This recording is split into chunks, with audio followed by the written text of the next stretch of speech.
Hello. तर आज होता माझा शेवटचा पेपर.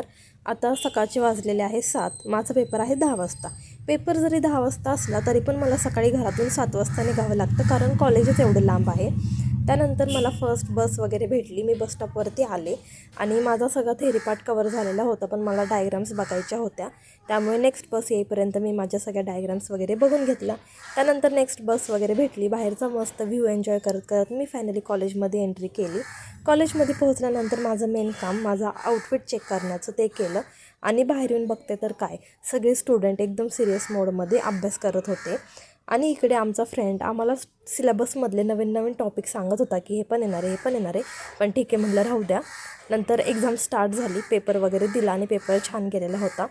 त्यानंतर पेपर सुटला आणि बाहेर आलो आणि आता बस येणार होती लवकर, त्यामुळे आम्ही पटपट घाईमध्ये बस स्टॉपवरती आलो. बस वगैरे भेटली. आता म्हणलं की घरी जाऊन आराम करता येईल, पण लागलेलं होतं ट्रॅफिक. जर तुम्हाला याचा फुल व्हिडिओ बघायचा असेल तर मी लिंक दिलेली आहे, त्याच्यावर जाऊन एकदा नक्की बघा. त्यानंतर घरी आले, फ्रेश झाले आणि चिक्की खाल्ली. तर असा संपला आजचा दिवस. बाय.